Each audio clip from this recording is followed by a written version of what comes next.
सरकार का दावा और विपक्ष के सवाल के बीच कितनी सफल रही दिल्ली में क्लाउड सीडिंग, यह सवाल राजनीति के गलियारे में तैर रहा है। हालांकि सरकार का दावा है कि क्लाउड सीडिंग की वजह से दिल्ली नोएडा बॉर्डर पर बारिश की बूंदें पड़ी। सरकार विपक्ष के निशाने पर है।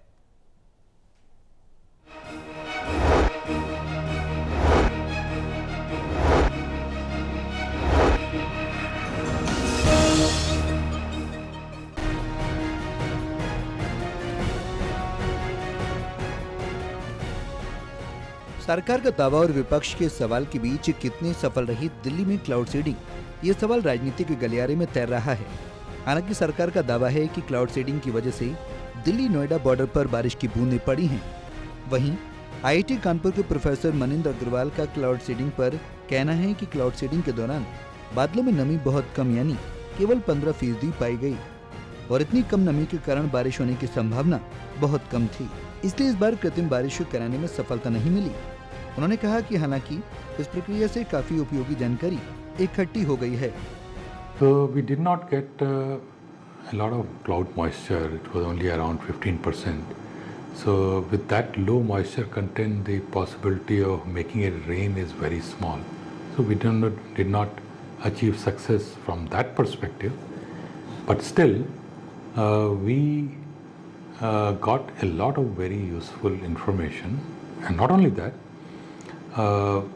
We had set up 15 stations at different parts of Delhi to measure the level of air pollution, the level of moisture, etc. So our data shows that there has been some reduction between 6 to 10% in PM 2.5 and PM 10 concentration. अभी तक 2 trial किए जा चुके हैं, आगे भी trial किए जाएंगे। आईआईटी कानपुर डेटा हासिल कर रहा है। बहुत ही संतोषजनक डेटा सामने आया है। डेटा जो सामने आ रहा है वो आने वाले समय में भी काफी उपयोगी रहेगा। बादलों में नमी की काफी कमी है, इसलिए बारिश अभी नहीं हो पाई है। इसके खर्च को लेकर विपक्ष गलत आरोप लगा रहा है। एक ट्रायल पर करीब 25 लाख का खर्च आ रहा है। क्लाउड्स के साथ किया गया वो 2 ट्रायल किए गए। पहले एक ट्रायल किया गया जिसमें सारा इलाका जांच लिया गया। इसने जो कल ट्रायल हुआ ये 10 से 15% नमी पे किया गया है।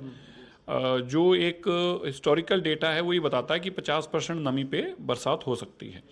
दिल्ली में 50% नमी कम ही रहती है, लेकिन आईआईटी कानपुर ने कोशिश की है, जो उनका मानना है कि जो उन्होंने मिक्सचर बनाया वो शायद और कम नमी पे भी कामयाब हो सकता है। कितनी नमी पे होगा ये ट्रायल से पता चलेगा। तो कितनी नमी होने पर दिल्ली के अंदर क्लाउड सीडिंग से बरसात कराई जा पाएगी, इसकी एक अभी तक ट्रायल चल रही है। इसकी जो प्लेन है वो भी आईआईटी कानपुर का ही है, मिश्रण भी उन्हीं का ही है, और वो उनके लगभग एक औसतन जो खर्चा आ रहा है तकरीबन 20 से 25 लाख रुपया इस पे एक ट्रायल पे खर्चा आ रहा है। दिल्ली प्रदेश आप संयोजक सौरभ भारद्वाज ने बीजेपी सरकार पर जमकर निशाना साधा। भारद्वाज का आरोप है कि रेखा गुप्ता की सरकार जानती थी कि दिल्ली की जलवायु परिस्थितियों के कारण क्लाउड सीडिंग संभव नहीं है। इसके बावजूद रेखा सरकार ने जनता के पैसे को व्यर्थ किया है। और मैं चाहूंगा रेखा गुप्ता जी जवाब दें कि जब साइंटिफिक ओपिनियन है कि आपकी ये आर्टिफिशियल रेन हो ही नहीं सकती है दिल्ली में, तो आपने कैसे दिल्ली के टैक्स पेयर का पैसा इसमें बर्बाद किया? आपको जवाब देना पड़ेगा। पिछले दिनों के मुकाबले दिल्ली की वायु गुणवत्ता सूचकांक में कमी दर्ज की गई। दिल्ली का वायु प्रदूषण बेहद खराब श्रेणी में पहुंच गया है, लेकिन क्लाउड सीडिंग के जरिए दिल्ली में कृत्रिम बरसात कराने की सरकार की कोशिश अभी तक दूर की कौड़ी बनी हुई है। Delhi news bureau, total TV.